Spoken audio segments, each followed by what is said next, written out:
Here's the way we like to explain this. You could have 5 things that matter to you, 5 important things. 4 of them not going so well yet in terms of manifestation, going really well in terms of the vortex, in there, growing, expanding, inner being, reveling. But as far as you're concerned, 4 things not going that well, 1 thing going well.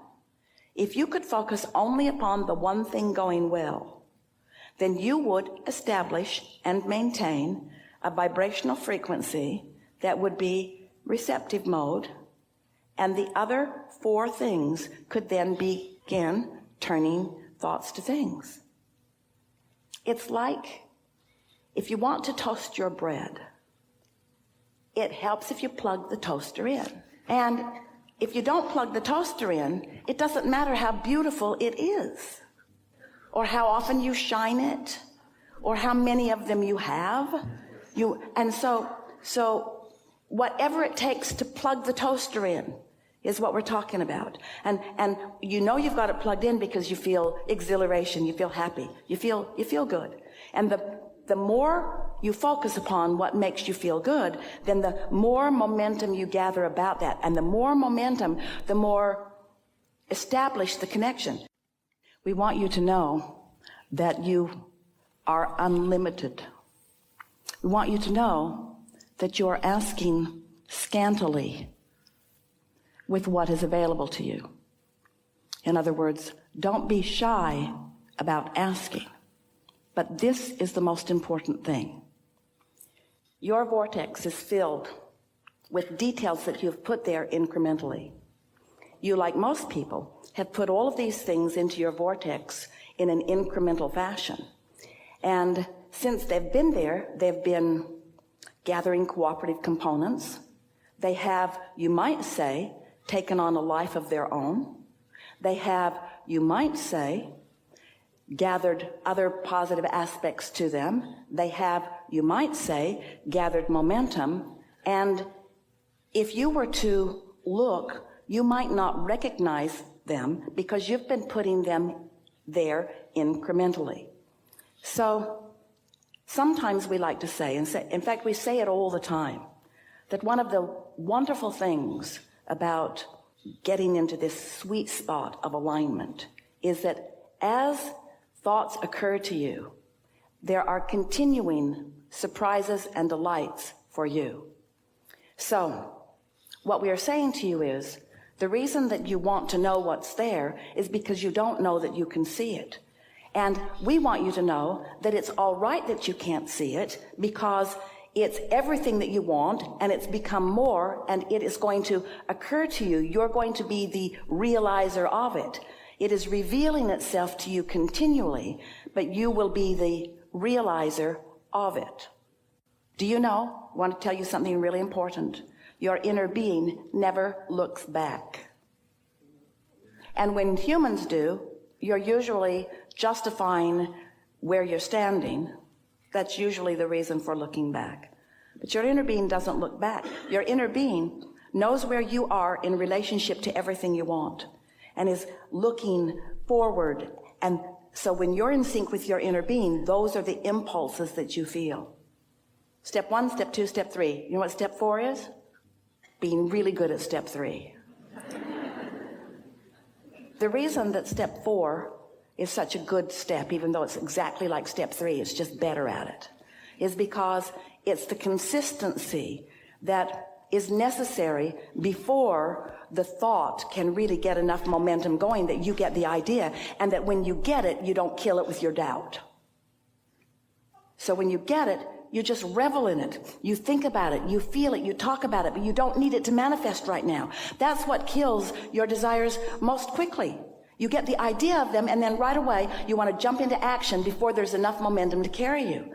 And so when you jump into action before there's enough momentum to carry you, what happens is you have to apply more action, and then you get exhausted because you're trying to compensate for what you didn't do with something that doesn't work anyway. Don't try to compensate for not plugging in with action because it just makes you tired, and it causes you to build a foundation of beliefs that just piles more engines on the resistant end of the train. Makes perfect sense to you, doesn't it? And so, are you looking for problems, or are you on the hunt for solutions? Can you find an answer if there isn't a question? And can you discover the thrill of a solution if there isn't a reason for a solution? Step 5 is being back in step 1 and not being mad at yourself. Step 5 is understanding the importance of the contrast and not looking at it as a failure, knowing that if you don't ask the question, there can't be an answer, and if you don't see a problem, there can't be a solution, and if you don't know what you don't want, you don't know what you do want. In other words, it is so important, this contrast that helps you focus. And so, how does someone ready themselves to be able to see what's in the vortex? Well, you take pieces of things that you know you like, and you talk about them steadily with the interest of gathering momentum. You take a subject of importance, and you don't try to make it more than it is, and you don't try to make yourself believe it more than you do. You just take something that you already believe, that already makes you feel good, and you focus upon that until momentum begins. And you can feel yourself then, literally, following this stream of impulses and thoughts that come to you.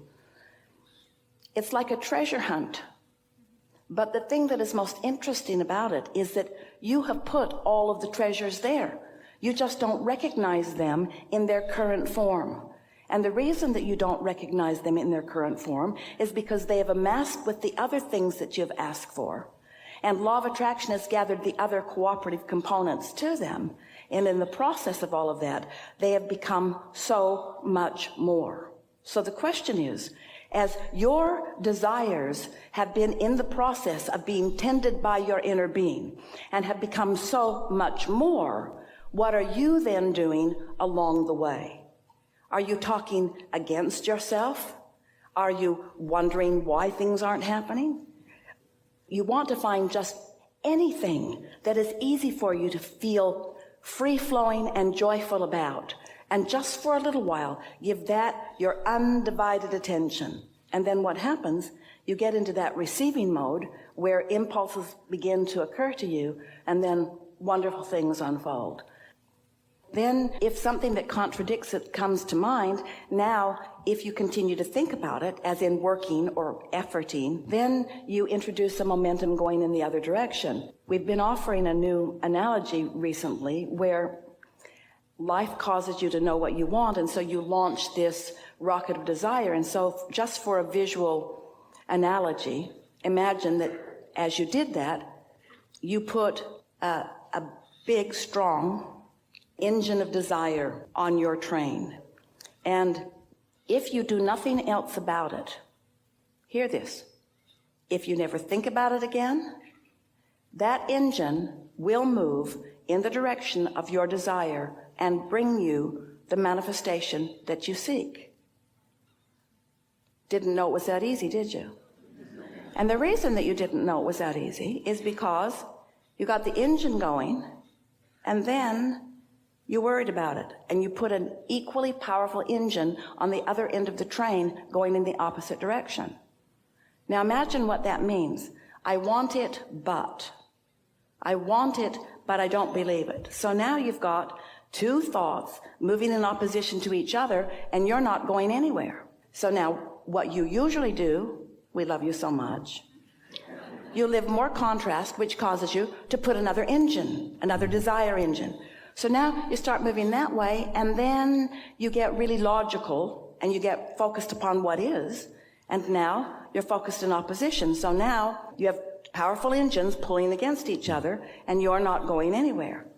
So now it seems logical that if you would just not think about these engines that are going in opposition to what you want, that then your desire would carry you. And so the key is, if it feels good, think about it. And when you start getting tense about it, don't think about it. It feels counterintuitive to many of you because you've been trained by your society and your civilization and your parents to work hard, that it takes effort. But the thing about that is that when the impulse to try harder, when the impulse to apply effort, when the impulse to dig in comes to you, it's because you've got resistance going on and the effort doesn't help. And so trust that you've already put it in the vortex, and trust that it is in the process of becoming. And then think only about things that feel good to you. Just think only about what feels good to you. Because when you think about the things you want that aren't happening yet, you're thinking about the things that aren't happening yet, and that's what you're adding emphasis to. So this is a wired microphone. Esther loves this wired microphone. This wired microphone is sure. Is sure. The other microphones usually work, but they're not sure.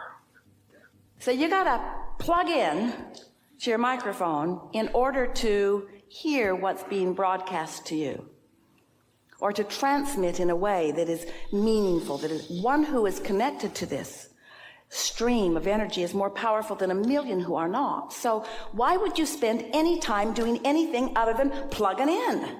So your friends say, what are you doing? Plugging in. What does that mean? It means I'm getting happy. You got your work done? Nope. What are you going to do about your work? Nothing. Well, I'm doing my work. My work is to get plugged in. What do you mean? Be happy. But don't you have work to do? Nope. Well, I just have a little bit of work. That's to get plugged in. Because I already did step one, you could tell them. Don't bother, because they won't get it. But I already did step one. I already did the work. I was born, I saw, I wanted. That's my work. That's my work.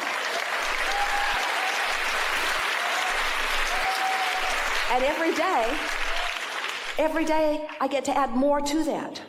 I am expanding at rapid rate. I'm expanding. My desire is expanding. That's my work. Step one, it's done. Step two is done. Step two, law of attraction, my inner being gathered all of the cooperative components and it's ready for me. What are you doing? Plugging in. Plugging into what? Getting into the receptive mode. What? Into the receptive mode so that I can feel the impulse. So that I know when to get in my car and go somewhere. So I know when to place a phone call. So I know when the impulse comes to say that thing that the impulse has given to me. What else are you doing? Not anything else. Not anything else. Waiting for the impulse. Now, your employers may not appreciate our encouragement to you, but it is our promise to you that if you accept that you have put things in your vortex and that they are big and beautiful and ready for you, and that the more playful you are and the more happy you are and the more in love you are and the more easy you are and the more free feeling you are and the more happy you are, the more often you will be plugged in, and then you will feel the momentum increase until there will be an energy around you that just attracts to you, not just occasionally and not just at the end of the trail, but all the way along, impulses and guidances to rendezvous with things that surprise and delight you all the way along. And yes, the manifestation will come too. And when it does, you'll say, oh, hello, I recognize you. I've been finding pieces of you all along my trail, and I'm so happy to see you. What now? And as you jump in to the realization and the eating up of this new manifestation, you know what? You're back in step one again, because there's going to be new contrast there that's going to put more into the vortex. So you're not ever going to get it done, and you cannot ever get it wrong. And all it means is you got to choose that high-flying disc and keep choosing it until you have success at it. If you choose it and then you get lazy before breakfast, then not much has been accomplished. But if you choose it and are able to maintain it a little while, now results are going to come to you that are going to keep the momentum going. We promise you, you cannot have an idea that thrills you and then that pays off without understanding what momentum is. Law of attraction is the heart of momentum.